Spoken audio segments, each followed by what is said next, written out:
যদি গণভোট বাতিল হয়ে যায় এই সময় সরকারেরও বৈধতা থাকবে। আমরা আশা করব যে ট্রাইব্যুনাল যে গতিতে কাজ করেছে সেটা অব্যাহত থাকবে। ট্রাইব্যুনালের কোনো সেটআপ পরিবর্তন করা, যদি কারো বিরুদ্ধে কোনো স্পেসিফিক অভিযোগ না থাকে সেই সেটআপ কিন্তু পরিবর্তন করা পক্ষে নাই আমরা, বরং সেটা পরিবর্তন করলে আমাদের মনে সন্দেহ তৈরি হবে যে বিচারকে প্রভাবিত করার কোনো চেষ্টা হচ্ছে কিনা।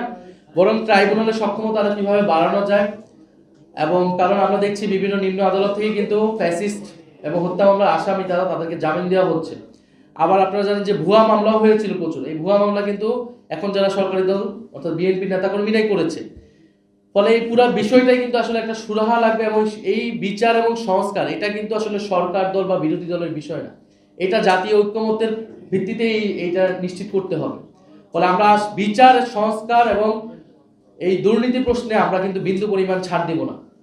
আমরা মনে করি যে আদালত এই বিষয়ে অবশ্যই গণভোটের বা জনগণের পক্ষে রায়টা দিবে, গণ-অভ্যুত্থানের পক্ষে। কারণ এটা কিন্তু যদি আপনি এই গণভোট বাতিল হয়ে যায় তাহলে কিন্তু এই নির্বাচনও প্রশ্নবিদ্ধ হবে। কারণ এই নির্বাচন আপনি কোন সংবিধান অনুসারে করেছেন? এই নির্বাচন তো সংবিধান অনুসারে এই সময় নির্বাচন হওয়ার কথা না, অন্তর্বর্তী সরকার হওয়ার কথা না, গণভোট কোনো কিছুই হওয়ার কথা না। বিদ্যমান সংবিধান তো আগের সংবিধান, এই সংবিধান অনুযায়ী আগের সরকার বহাল থাকার কথা। ফলে এই সব কিছুর বৈধতা একমাত্র হচ্ছে জুলাই গণ-অভ্যুত্থান। কারণ জুলাই গণ-অভ্যুত্থানের জনগণের সার্বভৌম অভিপ্রায় রাজপথে আমরা দেখেছি। সেই অভিপ্রায় অনুসারেই কিন্তু আপনারা পরবর্তীতে সংস্কার কার্যক্রমগুলা হয়েছে।